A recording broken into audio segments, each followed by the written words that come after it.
Alright, so before this video starts, we're gonna be playing two truths and a lie. So two things I'm about to say are true and one is false. So which one of these things did I do on my class trip in third grade? One of my friends tried to get struck by lightning. Two, we saw a burning car on the highway. Or three, I ate a cookie.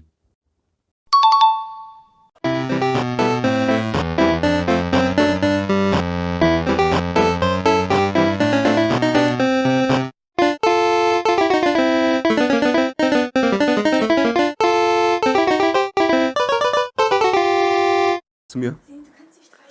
Oh. Oh, and just a quick explanation for everybody who doesn't know what a class trip is.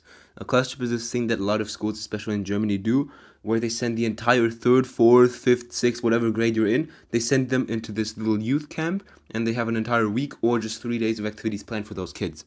And yeah, that's about it. Now, ironically enough, the two class trips that I have had yet were in third and eighth grade. And funnily enough, my third grade class trip went for 3 days, was in third grade, and was also a 3 out of 10 overall experience. It was just not the best. So the first problems actually started before the class trip even began. Because remember, when this class trip happened, I was in third grade. I was 10, I was a little boy. And I think my biggest concern was just that before this, I had never been out of the house, all by myself with a friend, for longer than a couple of hours. So now I was gonna be gone for 3 days. I didn't really know what I was gonna do or how I was gonna figure things out. But nevertheless, I was pretty excited for the class trip. Hanging out with your friends without your parents. You can do whatever you want. I mean, that sounds like a lot of fun, doesn't it? So yeah, the first day then arrived way quicker than we actually thought it would, and we all started packing our things. The way that we went to this little youth camp is that we basically rented out this big touring bus, and everybody from the third grade went into this one touring bus. There's also this little storage space below where we could put all of our stuff, and yeah, that was about it. We packed all of our stuff, everyone got in, and then we went for the drive. I don't recall anything interesting happening on the drive itself, and yeah, the drive from there was actually pretty boring. I'm pretty sure I was just sitting there doing nothing, or maybe just fell asleep. But then when we arrived, oh yeah, that was a lot more interesting. The place that they had rented out for us to stay in for the 3 days that youth camp was basically this hotel building built together with a horse stall or something, whatever you call it. And the really cool thing is that there were two floors. The first floor, so the base floor, was just for all the horses to live, sleep, and walk around in. And then the second floor is where all of us lived, which means that there was one certain room where we could look down at the horses, and that was also called the center room. That's where we would meet together every single night, and I kid you not, they would read good night stories to all of us, like a bunch of 60, 10-year-olds. I don't know why, but I mean, it was pretty fun, I'm not gonna lie. And then we arrived at the place, and the first problem for me was I couldn't do my own bed sheets. Okay, listen, for 10-year-old me, it didn't seem like a very necessary skill to be able to change your bed sheets whenever and wherever you can. I didn't think that it would be useful or necessary ever in my life, so I didn't really train it. And I got a little sad, but luckily there were a lot of friends with me because the way that this worked is that there were certain rooms. I'm pretty sure half of the boys in our class went in one room and the other half went into another room. I was in one half where I was with some friends and they actually helped me do my bed sheets. And now I can do them myself. Wow. After 10 years, I finally learned that as well. Congratulations. Now, I don't recall anything interesting more happening for the rest of that day. We kind of just went around exploring the place everywhere around. And yeah, that was realistically, that was about all the things that we did on that class on the first day. But then the first night was a little different than the first day. I think we should put those two separately because the amount of unredeemable stuff that happened on the first night compared to the first day is just absolutely insane. So, my class had decided that we were gonna go group us together and sit in the community room where our teacher would read us bednight stories. And we all decided to queue up, group together, and we were all there except for one person. One person was missing. We're gonna call him Chris for this example. And the big problem with this wasn't that Chris was missing. We could easily find him, He couldn't have gone that far in a few hours. The problem was that it was extremely stormy outside. The weather was pouring rain. There you could see flashes, thunderstorms, everything. Like it dead ass looked like one of those Minecraft thunderstorms that you would have. My microphone cut out. What I meant to say is, it looked like one of those thunderstorms in Minecraft that you would have, where all of your pigs would turn into like zombie piglins from the Nether. So naturally, you could imagine the teachers weren't very happy about the fact that a 10-year-old was missing in the middle of a thunderstorm. But we did spot him eventually. And the way that we spotted him was, yeah. So there was this little lake right next to this building, and he was on that lake on a little like wood floating thing with a stick in his hand, holding it up, trying to get struck by lightning. I'm not even kidding. So yeah, after the teachers figured out what he was doing, he was pretty quickly stopped by the teachers and was also sent home on the first night. I mean, that's got to be a record or something. And yeah, that was the first day out of 3. You know, the second. Now the second day wasn't as hectic as the first one because we weren't rushing to get like to a certain place. We were just at the place already, and so the program for the second day was actually pretty simple. We were gonna ride horses, and then after that we kind of just could do whatever we want from like 2 p.m. to 7 p.m. So yeah, this looked to be an amazing day. Looked to be. It wasn't really. Now, right after we were done with the horses, that I only fell off like once or twice, we all just kind of went into our own little groups and decided to do our own stuff. So I decided to go with this other dude who I haven't spoken to in a very long time. We're just gonna call him Sam for this time. And Sam had actually brought a camcorder to this class trip. You know, the old ones you can fold up on the sides. He had brought one of those from his dad.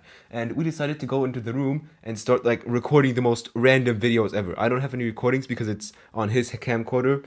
But I recall just like silly videos. We were just making like room tours of our room, and that was realistically what we did for like 2 hours until at 4 p.m. this one teacher, we're gonna call him like, I don't know what we're gonna call him, Mr. Glass, yeah, where Mr. Glass came in and started absolutely screaming at us at like the top of his lungs because apparently everybody was supposed to be outside to enjoy the weather or something, and they deadass thought that we were just like dead or something.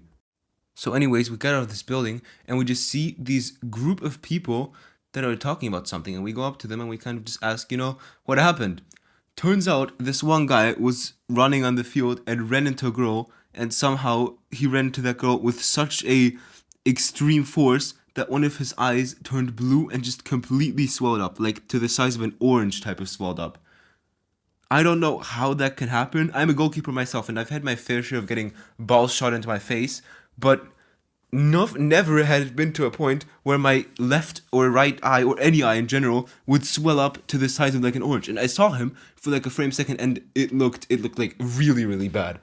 And he was sent to the hospital shortly after, and he didn't come back for the rest of the class trip.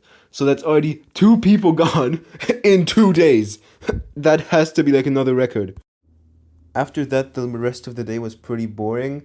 No offense to the kid that got hurt, but a kid getting a blue eye and having to get sent to the hospital for the rest of the class trip, it kind of kills the vibe, you know what I mean?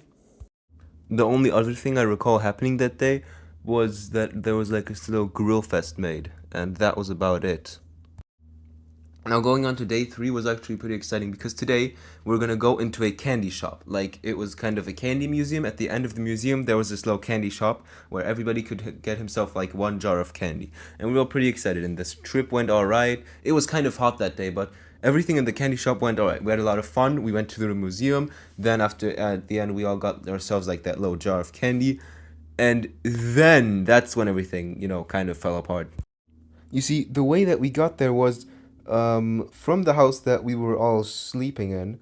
From that house, we went to the bus stop. From that bus stop, we went to the bus stop that was right next to the candy store.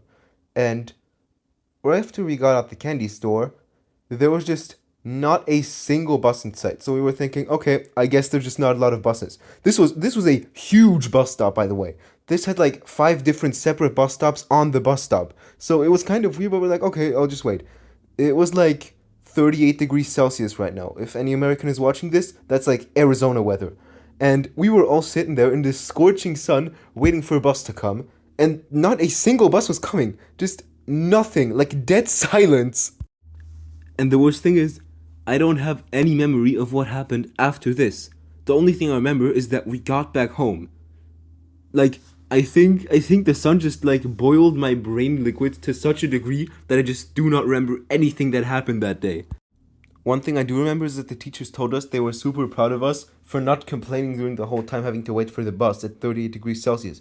But the thing is, that was like such an incapable heat for a bunch of 10-year-olds that the only thing we could focus on was not passing out and breathing in and out. That was it. So yeah, that was the last full day of my class trip. The next day wasn't very eventful. We woke up, we brushed our teeth, we all packed our stuff together up, we get on the bus, and on the bus, on the highway, what do we see?